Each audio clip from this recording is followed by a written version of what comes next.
Crawl out through the fallout, baby, when they drop that bomb. Crawl out through the fallout with the greatest of aplomb. When your white count's getting higher, hurry, don't delay. I'll hold you close and kiss those radiation burns away. So, it's a strange place to begin, isn't it?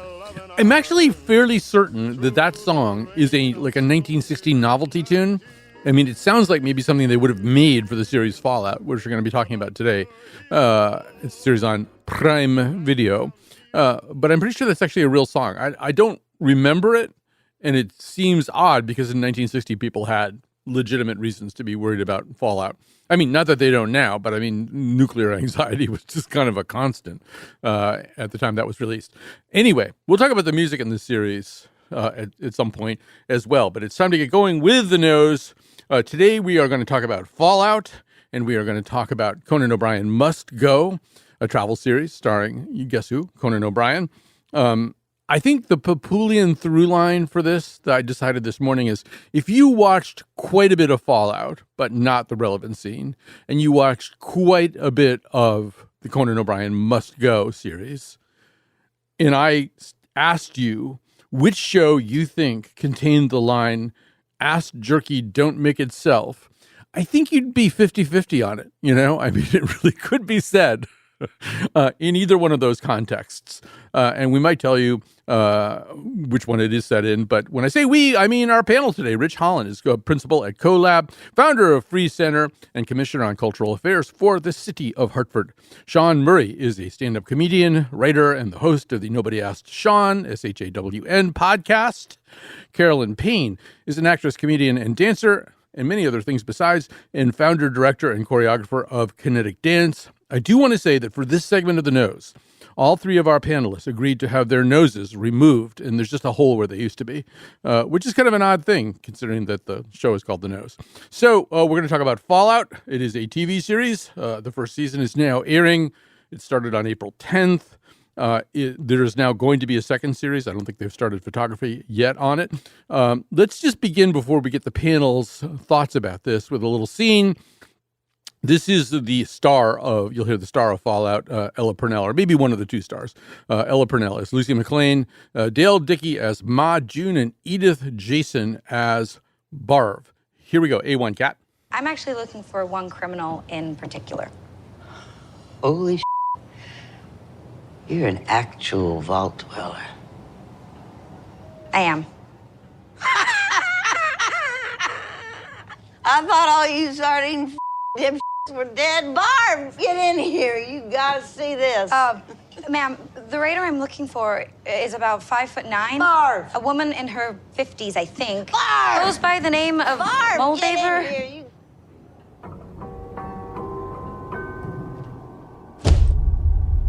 Get back to your room, Barb. I take it you know who she is? Everyone knows who Moldaver is. Get out of here, vault dweller. Ma'am, this Moldaver broke into my vault, took my dad, and killed... And I'm telling you, you're gonna go through a whole lot worse if you stay around here. Trust me. I can tell by looking at you. Clean hair, nice teeth. All 10 fingers. Must be nice. All 10 fingers for now. So I should also quickly say that Fallout begins kind of, it seems to me, circa, well, sometime in the ill-advised cheeriness of the Eisenhower era. This is not a spoiler, it happens in the first few minutes. There is, in fact, a set of nuclear detonations. People are driven into their fallout shelters, they're so-called vaults. And then it picks up many, many decades later when multiple generations have grown up inside these vaults. And it turns out there are other people who've been growing up on the wasteland above the vaults. So let's get going with our conversation. And Carolyn Paine, I'm going to have you kick things off. Just give us your overall thoughts about this series. So I would have never watched this show in a million years. And that's what I love about doing The Nose. It pushes me outside my comfort zone. I never had heard of the video game. This just would have gone completely under my radar. And I'm glad that I watched it and am watching it. I still have some episodes to go, but it really pleasantly surprised me. I'm not a sci-fi fan, though I do love like Star Wars will always hold a special place in my heart. This has that, it hits the same kind of notes that Star Wars does in creating this world and these characters and the monsters and robots and all of that. But it has, it really does a good job with the performances. And I love the dark sense of humor with it and the music. So, I mean, I'm really shocked that I am so invested in this and think that it's great. So I'm being informed by our producer that it's not set in the cheery optimism of the Eisenhower era, but it's an alternative history of Earth where advances in nuclear technology after World War II led to the emergence of a retro-futuristic society and a subsequent resource war. I don't know what that means, and it's probably from the video game. Yeah, Carolyn, I'll just stay with you for a second on this. I think I sort of get the analogy to Star Wars. If Star Wars had a lot more blood and human entrails. Oh, well, yeah, obviously. But I think the other thing that it's got, that it's a little bit Star Warsy, but sharper, is a really good sense of humor. This, you know, I'm very critical of everything has to be in a kind of a serio-comic mode these days, but this one really worked for me. The serious stakes occasionally seem somewhat serious, and I don't know, I just think it's really funny. Yeah, I think that having I sometimes action films and shows, they don't, they're comedy with it. The timing is off, or they're just kind of these like cliche lines that are thrown in there. But this really, at the heart of it, is a well done, is a well written comedy in a lot of ways. I would argue that it made me laugh when other shows haven't, like at all in this genre.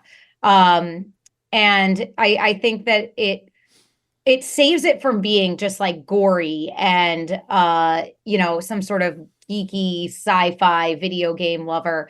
I think it really brought it into a realm where you could enjoy it with no prior knowledge of this, whatever Jonathan described, this postmodern world.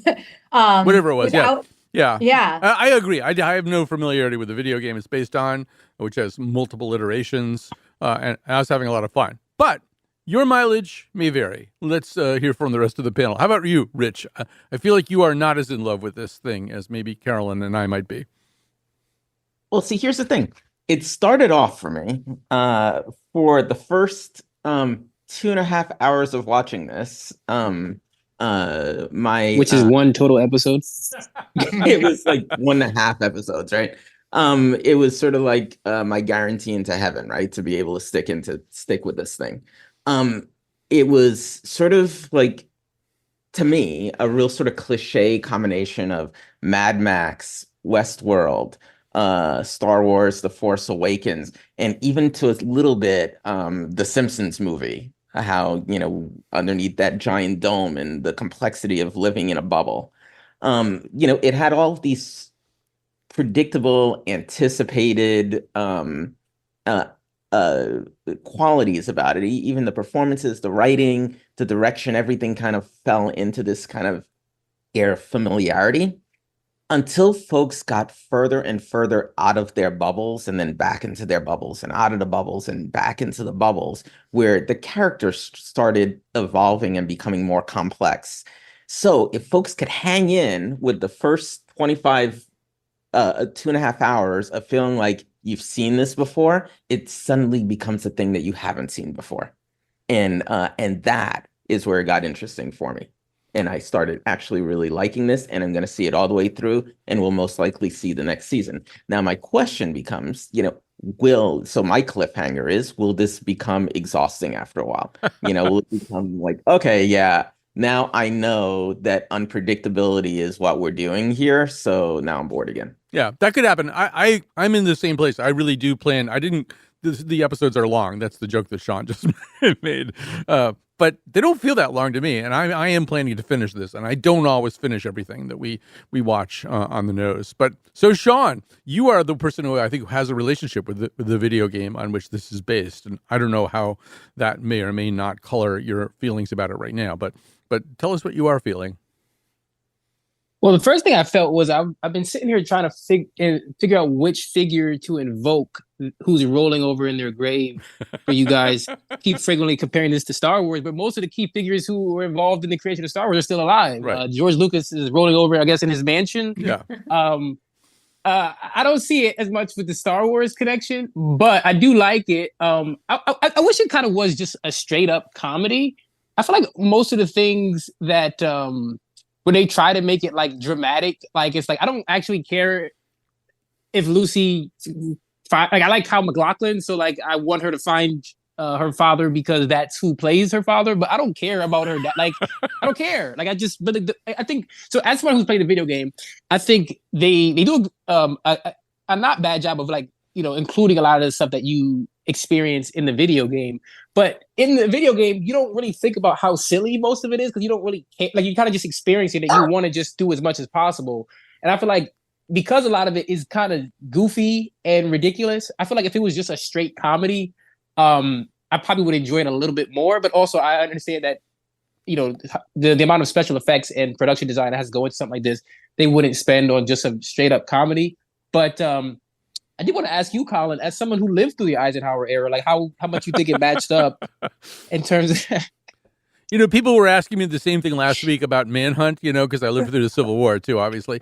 But I have a question for you after this. What I loved about it was that I love the music of this. If we don't talk about it now, I'll talk about it during the endorsements. But I love the music, a lot of which is sort of, found music that evokes a particular kind of cheeriness. And I, it's not, well, first of all, I do recognize all that stuff. And we should say the people who live in the vaults, they live in this kind of 1950s kind of Wes Anderson asteroid city, Bakelite kind of aesthetic that is very funny. And they have all these sort of, morale posters up, keep your thumbs up and all this kind of stuff. I think I like that. And I like the fact that it is used partially ironically, but partially it is embraced genuinely. But Shawn, a name that nobody has said so far, but that you and I probably have things to say about is Walton Goggins. There really are kind of two stars here. One of them is the aforementioned Lucy, but Walton Goggins plays the ghoul. And you and I are both fans of Justified. This is sort of Boyd Crowder all over again. And one of the things that I would say about Walton Goggins is there aren't very many people that I can think of who can do that serio-comic thing where he can be truly scary and worrisome and also very, very funny in kind of an endearing way. And this time he has to do it with no nose, which is even harder. But I think one of the reasons it works serio-comically is a presence like him. I mean, 100%. He's like, he's a cheat code. Anytime you put him in something, he's just like, I mean, yeah, and that wasn't even like a pun until you guys started laughing. I'm like, oh yeah, cheat code, video game. He's so good at like balancing that. And I think, partially because he's just like a great actor, but he's also like a very striking face. I mean, even more striking without a nose in this series. But he has a even in his serious performances, he has a wryness to him that that's present. So then when it's time for him to deliver a straight up joke, it's not feeling out of place. And I think he has like a physical presence, like the swagger that he walks around with is perfect for this the ghoul character. And I think he is the part that carries me through the parts of the show that I'm not like the episodes. I'm like, I don't really care about any of this, but I want to see. I'll watch him do pretty much anything. You know what I mean? So, and I think like a lot of performances on the show are pretty good. But I mean, he's just one of the best people we have acting, particularly for this kind of thing too. So, Carolyn, we should also talk a little bit about Ella Purnell. You and I both first noticed her in Yellow Jackets. But she is really getting a chance to strut a lot of different chops here in this situation. I mean, she in particular has to be able to carry off some of the comedy of it, but she also has to be the person who's really experiencing at a kind of Luke Skywalker level. I'm going to continue your tortured analogy to Star Wars. She has to carry off the stakes. She's trying to find her father. She's trying to navigate this world that she didn't even know existed above her head all of her life. And I don't know, I'm finding it a really good performance, and my sense is that you did too. Absolutely. Yeah. I thought she was really a breakout star for me from Yellow Jackets. And, she had a very complicated character in that who, her face is really fascinating to me with her. She has these very like large doe eyes. And she's very expressive with them, that there is a lot of like nonverbal performance that she gives here too, where it has to be very nuanced as she is going through this journey. And,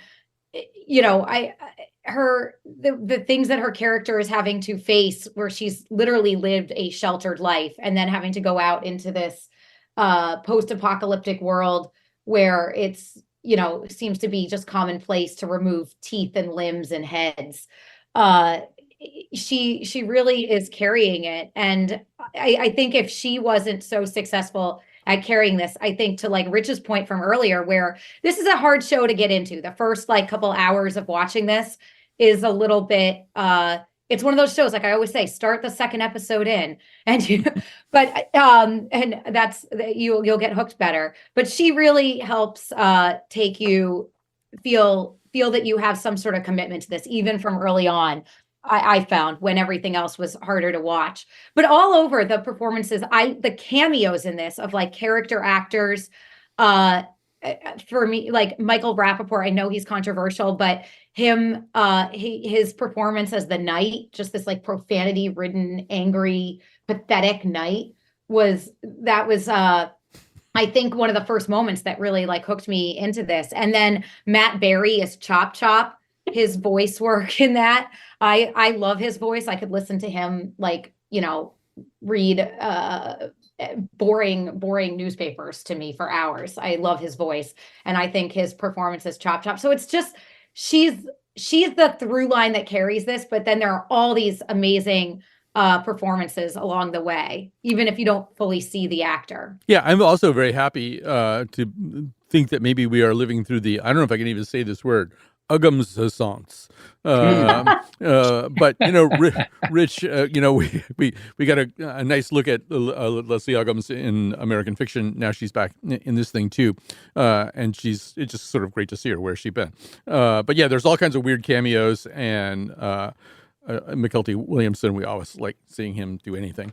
But Rich, I want to talk a little bit about the idea of this as a adaptation of a video game, because there's challenges here. And I think one thing that I noticed is that in video games, things can sometimes happen more easily than they do in the outside world. And it's true here too. Somebody gets his foot blown off, and some robot comes over and just puts a new foot on him, and then somebody else loses a finger and doesn't even really seem to be in excruciating pain, just like walking around, maybe going to find a new finger somewhere. And I wondered about that. I wondered whether the kind of facility that exists in video games is a problem there on the screen. But I know you have a lot of thoughts about all this, so fire away. Yeah, so I think that I let go of it, and I held on to that initially, right? Because that was the piece of the plot that felt like it never settled in for me for those first 2.5 hours, right? Mm-hmm. Where it just felt like you just kept the characters ran from one spot to the other, found themselves in a corner, turned around and ran somewhere else. That there was this constant perpetual motion that came from a narrative that we didn't know because we weren't actually living it, right? So it had a sense of being over someone's shoulders while they played a video game that you weren't playing, that you really didn't understand the context to initially. And to Caroline's point, what held you was this incredible self-professed naivete of the Ella Purnell Lucy character, right? She embodied that for us. Gosh, I really don't know what's going on here, but here I am in this universe kind of going through this. And so it was helpful to identify with her as our guide through this universe that neither of us really understood where we were going at any particular time. So they tried to navigate it. It was a little bit stilted for me, right?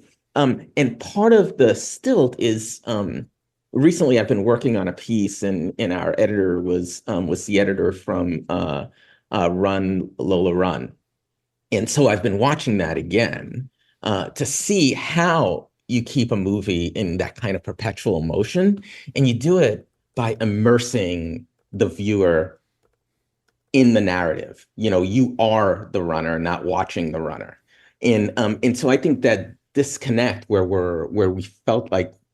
I felt in this movie like I was watching multiple runners all over the screen and couldn't necessarily tie all the pieces together, was the big hiccup to this. It mirrored video game, but I don't think that it did it in a way that made it particularly cinematic, or made it, it didn't adapt particularly well to the screen initially. Now, a good deal later, when we started really understanding these characters and their motivations, and we started seeing how these disparate stories that were started at the beginning started to intertwine and belong together into a cohesive universe, then I was all in it. I was all in. I was part of the action. I had investment in all the characters, including the ones that were, menacing and squirrely. I think one of the things they do well too, to that point, is there's a little bit of a buddy movie at times, like the kind of not great relationship buddy movie. I'm thinking a little bit of De Niro and Grodin in Midnight Run. They don't really get along. One of them has a more idealistic view of things than the other one does. I think that helps us too, because we know that vibe. And we also know that Up from the Bunker vibe. Carolyn mentioned before the show Blast from the Past, the Brendan Fraser movie. I was thinking a lot about the Unbreakable Kimmy Schmidt, even the way that Parnell's character says things like "okey doke" and "what the fudge."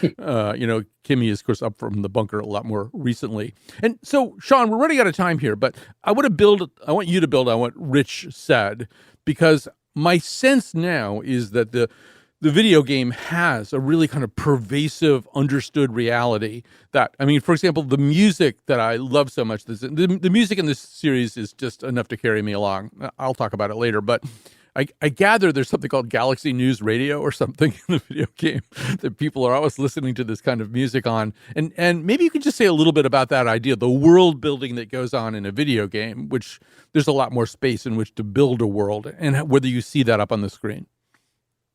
Yeah, I think when you're playing a game, like part of the world building is exploring the environment, right? So that's one of the things I was saying to Carolyn before the show is that, there's a lot of the lore that takes place in the show is in the game, but you could miss a lot of it because you got to go into this building, and in the basement you find a file, or you find an old radio clip, or a radio playing a clip from 100 years ago, or you find a video playing, and it's it tells you lore about the world around you, and that might take hours to explore this whole building, and you don't care because what else you decided to play this video game. You want to explore this building. There might be something else in the building that you want to find, and then also you come across this stuff, and then it might lead you hey, if you look into this, you have to go to this other town and you'll find out more about this.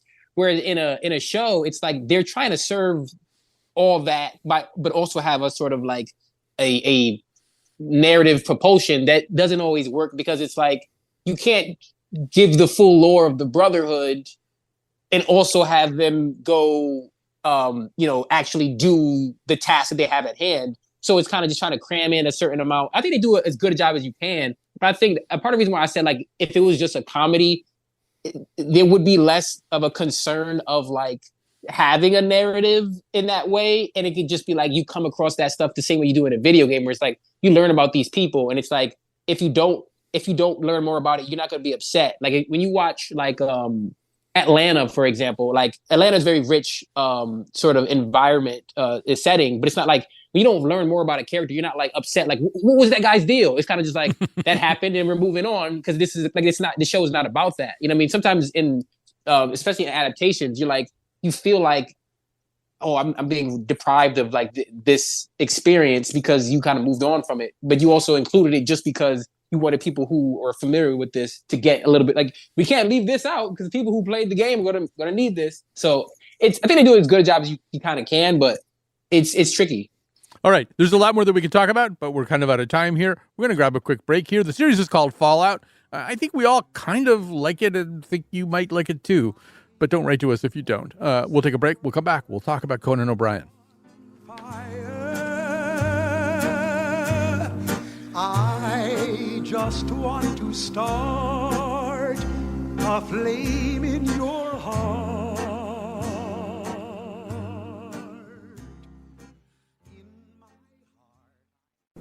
Earth, a cradle for unimaginable beauty and staggering wonder. Incomprehensible, overwhelming.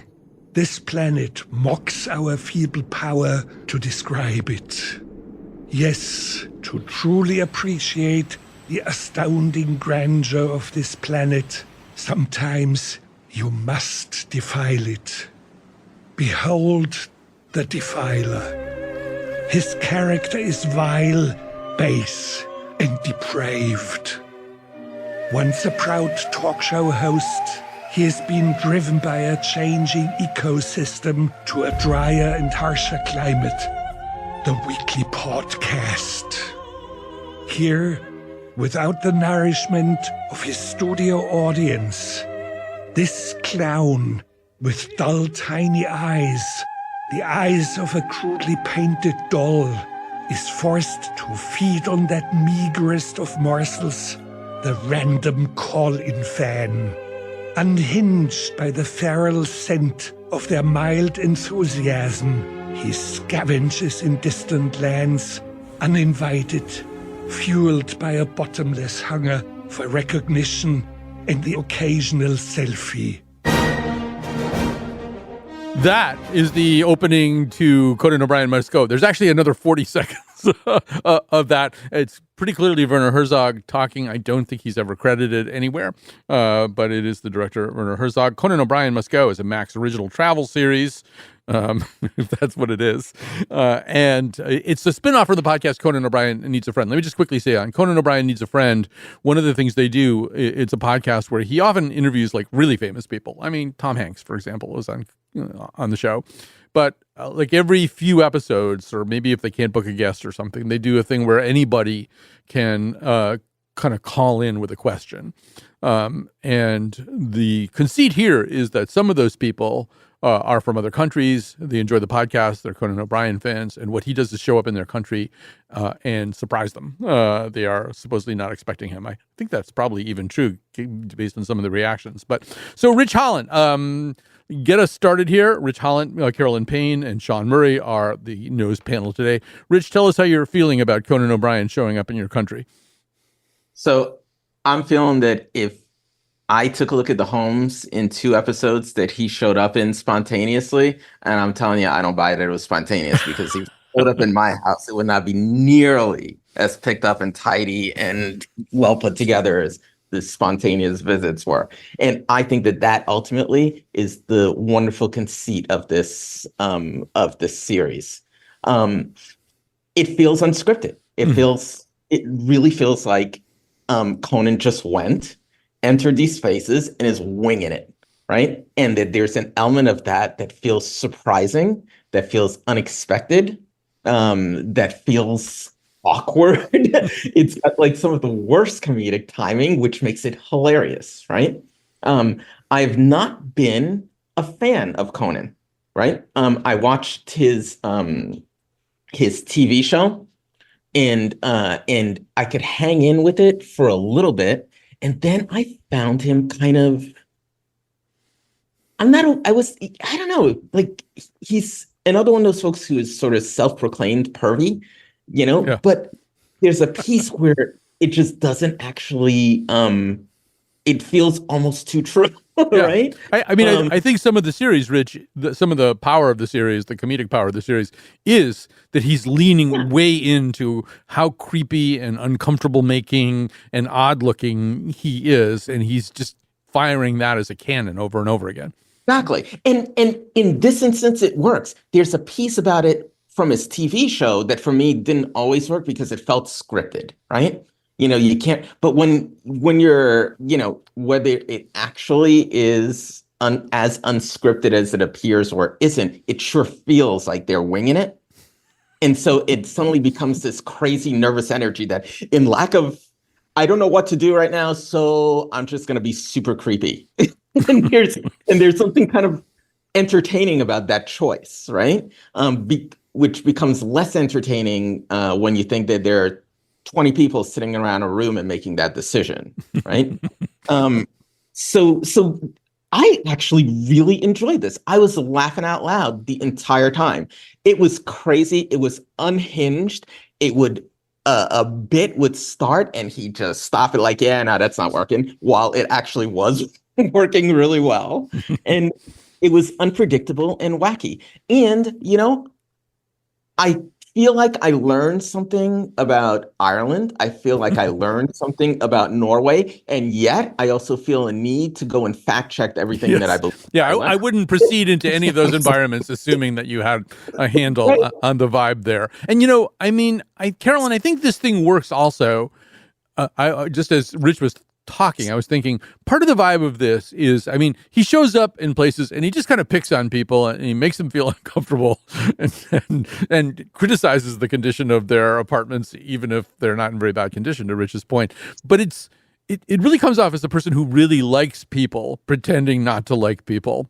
And maybe that's one of the saving graces, one of the reasons we can hang out with him in these situations. But Carolyn, take it away. Yeah, he's like making fun of people, but he's also very receptive and sets himself up to be made fun of back. And so everyone is in on the joke, and it's not like mean. There's not this sense of that he's really trying to be mean to these people. He's just having fun with them and they're having fun too. So that's like Rich said, you just kind of laugh the whole time with this. And Conan he's such like an awkward ginger giant. And he is constantly playing up his own awkwardness with his like classic self-deprecating humor. And I found this super fun to watch. Again, I didn't know that this was on, so thank you to the nose. I don't know what bubble I'm living in, but I'm a big Conan fan. This is you're like a whole different Carolyn Paine now, because usually we made you drive through the snow to watch an Avengers movie or something, and you're just permanently bitter about that. So I don't even recognize you. Who are you? I don't know. I know. I was mad that I liked both of these things, and I had to go on air today and say that I liked them. You had to go on air and be a good sport. That is so off-brand. All right, look what you made me do. Yeah. Before Shawn talks, just to sort of set Shawn up to talk about this, we're going to play a little clip. In our time-honored fashion, this is a clip that's entirely a visual joke, and we're going to play it on the radio. But in the Norway segment, he announces early on that his luggage has been lost. I get the feeling that might be true. And so he goes into a store to buy some Norwegian clothes, and he comes out in this absurd outfit that include these sort of breeches and high socks and then a red vest and over a white shirt, and then this bizarre black hat that's kind of halfway between a top hat and a derby. And he is standing there. He couldn't look more ridiculous. He runs into, I guess, maybe a typical citizen from Bergen, Norway, and the person's name is Dagfinn, which turns out to be important as well. Here's B1 Cat. Quick question. I just picked this up. Yeah. Is this how people dress in Norway? No. One no is fine. Why'd you do three no's? Because it's more ridiculous. This is ridiculous? Yeah. They sold me this. They said that people wear this in Norway. That's not true. Nobody wears this. No. You're saying I look foolish right now? Yes. Dagfinn, if I can call you Dagfinn, you don't sugarcoat it, do you? You tell it just as it is. Yes. So I look like a fool. Yes. Today. You think the women would like this outfit? No. Not today. Do you think a guy might like this outfit? No. No one would like this outfit? Yes, that's correct. So far, all you've done is shoot me down. Yes. You haven't said one nice thing to me since I spoke to you. No. So you're just being very honest with me that Yeah, I look stupid. Yes, today. I look like a fool. Yes, today. Like an idiot. Yeah, today. Do you think I should have waited for my luggage to come back from the airport rather than buy this? Yes. Oh, yeah. So everything I've done is wrong. Yes. And then he says, Dogfin, ass jerky don't make itself. No, he doesn't say that. But so Shawn, just take it away. Go wherever you want with it.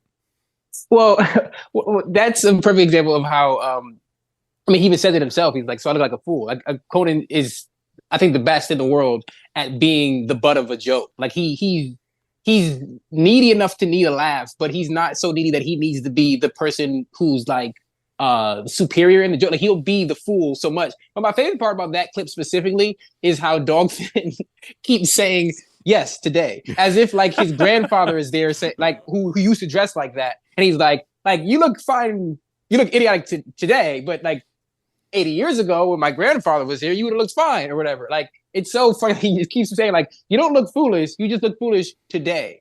But I love how Conan has this ability to like extend a joke, right? Where it's like he gotten, basically everything he could, like the crux of the joke he was making was accomplished about 5 seconds into that interaction.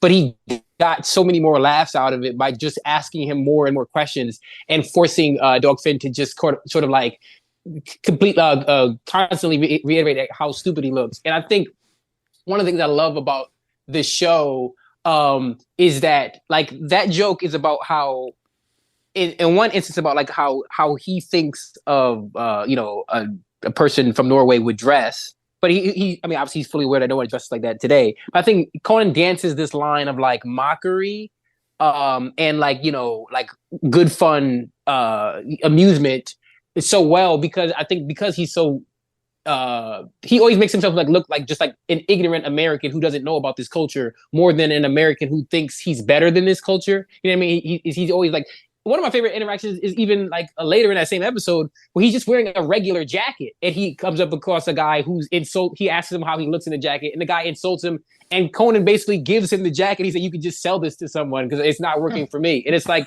it's just like, even in like, he's just dressing normally, he finds a way to make himself like the butt of a joke. He's just so good. Like Conan's like one of my guys. He always has been, but like Conan in the Wild, which is I guess another way name the show could have been called, is the best because he can, no matter what culture he's in, no matter what room he's in, he can make anybody laugh because he keys in on not trying to like meet them at their level. He brings them to his level, which is I am a buffoon and I don't care what level, how low I have to stoop to get that laugh. I'll get the laugh.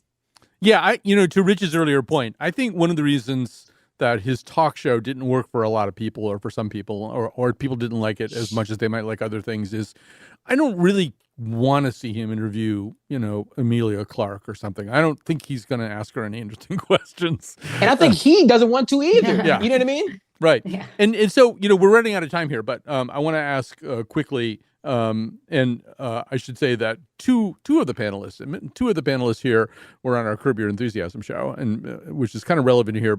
Rich, you were not, but there is a cringe quality to what's happening here, Rich. And I don't know if you didn't see the Argentina episode, but in that particular one, he gets introduced the idea that Argentines kiss one another, even if they don't know one another. When they and he just takes it so far that I really started to get kind of uncomfortable, even though he was doing it for Comic King 10. But I think, Rich, one of the things he's really good at is inhabiting both of those spaces, being intentionally creepy, but also seeming just creepy enough so that the joke part of it is always in danger of slipping away. Well, yeah, that's, as Shawn was talking, I was reminding myself of this scene where he's in Ireland and he's tasting in some sort of butchery or something, and he was tasting these blood sausages, right? And they went through the whole process of how blood sausage is made, and it included like vats of pig blood being dumped in this thing. It was just a gruesome looking thing for a post-vegetarian, right? Yeah, and they took, by the way, all that pig blood. They gave it to the people making Fallout, and it got used again on that. So anyway, continue. And there is our thread. So he's tasting this thing. My expectation was from how it was set up with the edits that he was going to be gagging and finding the whole thing to be repulsive. But instead, he just was in such delight that he did an interpretive dance that included like writhing on the floor, his belly exposed. and you keep thinking that the thing is going to end, but it doesn't. He just keeps squirming and squirming and squirming in this super creepy, awkward delight, particularly for an incredibly tall person. Right. And then it just ends, and some guy comes along, mops the floor, and that's the end of that scene. That's called commitment, I think, in comedy. Complete commitment. Yeah, it's complete commitment. It's like it's improv on steroids. All right, I want to talk more about this, but we really are getting pretty close to the time we have to go. So you guys will have plenty of time for your endorsements. So let's take a little break. Yeah, it's called Conan O'Brien Must Go. Not to be confused with the other Conan O'Brien travel series, which is called something else and is also available on Max. But that's not the one we're talking about. Har han det? Oh yeah. Wait, Colin, hva vet du om det? Men spilte BJ det shit den første her.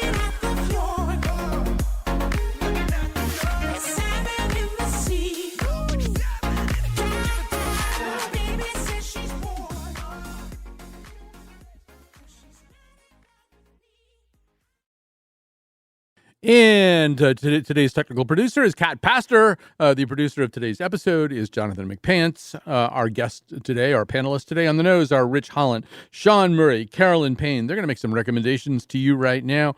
Carolyn, why don't you get us started? My recommendation is for Palm Royale on Apple TV. I love it. You have everything that you need. You have Kristen Wiig, you have Carol Burnett, Allison Janney, Leslie Bibb, who is finally, I think, getting the kind of role that she really deserves. It's fun, it's campy. And Ricky Martin, you can't leave him out in this. It's fun, it's campy. The 60s fashion is great. It's really, see, this is the kind of show that I think is like made for me, and it's like not surprising that I would like it. But it is, I think it's worth the watch. And it's, I think in about its 6th episode or so this week. So yeah, I've watched about half an episode so far. And the aesthetic is really interesting. I'm not sure how far I'm going to go with this, but we'll see.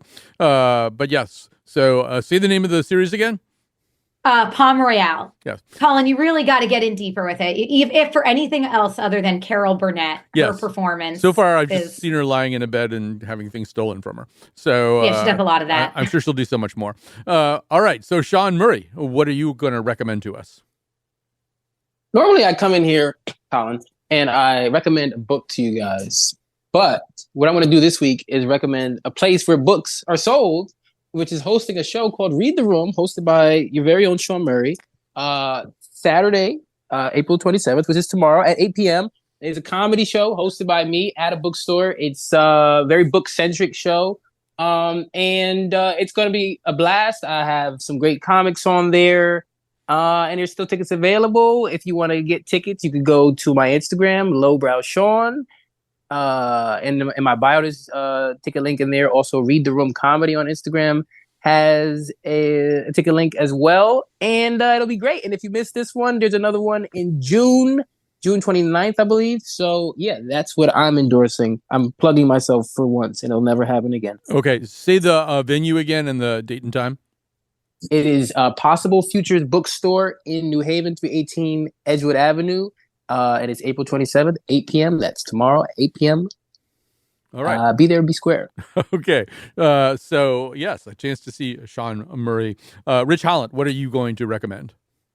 So I mentioned it earlier, and I'm going to recommend it, and folks should see this movie if they haven't yet. And if you have, see it again, because I loved it the 5th time. Run, Lola, Run. It was released like the late 90s. Yeah, we figured out released in 98, but not in this country until 99. So you're on the 25th anniversary. It's very hip. Oh, am I really? Oh, that's cool. That's cool. It's a really wacky story of like this massive amount of money that got left on a train, on a subway in Berlin. and by this like criminal, this petty criminal, who then like talks his girlfriend into trying to figure out how to get it back in 20 minutes, right? So this entire movie is about this woman running all over Berlin, trying to figure out who she could either borrow it from or where she could find it, or, you know, this crazy story of how to make it happen with some of the most beautiful, intense editing that set the standard for, in my opinion, for how we could see things happen so quickly in front of our eyes in the cinema right now.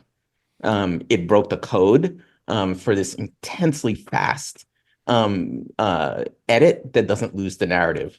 And it's worth a view. Run, Lola, run. Yeah, no, I haven't seen it since it came out, so it would be very interesting to watch it now. I'm going to recommend, so the music in Fallout is amazing, and it's music, I tend to know a lot of old music, and a lot of this surprised me. There were things I had to look up afterwards. So I want to recommend a couple of things that fall into the category of the nostalgia that you see there. And it's also, I discovered today that there is a whole world within the video game of this kind of music. There's even more of it that gets used. A couple of things that jumped out. The singer Betty Hutton, who is a kind of semi-forgotten singer. She was also a actress of the stage and screen. There's a couple of Betty Hutton songs. One of them is called He's a Demon, He's a Devil, He's a Doll.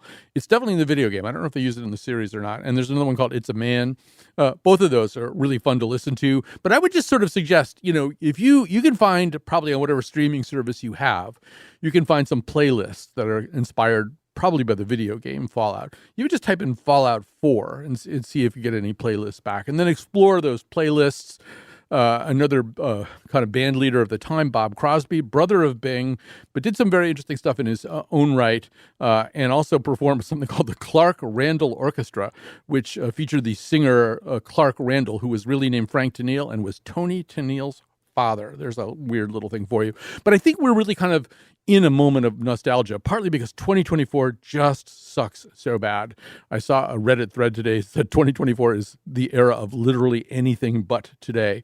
And so I'll just close with saying a day after Fallout was released on Amazon Prime, Andrew Bird, a contemporary artist, released 2 songs, covers of I Fall in Love Too Easily and I've Grown Accustomed to Her Face. And these are really, really good covers. It's not like Rod Stewart trying to put out an album of jazz standards or something, which is just a nightmare. But Bird is really, really legitimate. He takes the whole thing very, very seriously. He also plays really good jazz violin on at least one of the songs, too. So I don't know. I'm really interested in the role nostalgia is playing right now. Don't be surprised if we do a whole episode about it very soon. But meanwhile, time to say thank you to Rich Hollant, Shawn Murray, Carolyn Paine. They are the nose. We have to go. Thanks for listening. We'll be back next week. Let me tell you, baby, I'll meet you down on a sidewalk, across from St. Francis, past the conservatory, up the street from the seminary. You know, it's a very, very, very cool place to hang out. Yeah. It's cozy, like a Cracker Barrel. Yeah, we all be laughing, talking, joking, talking about this and talking about that, and talk about everything as a matter of fact. Oh, yeah. Talk about Torrington, Vernon, Danbury, Waterbury, Alderberry, Woodbury, hitting on New Britain, Vernon, I already said that one, Avon, Farmington, yeah. You are the red.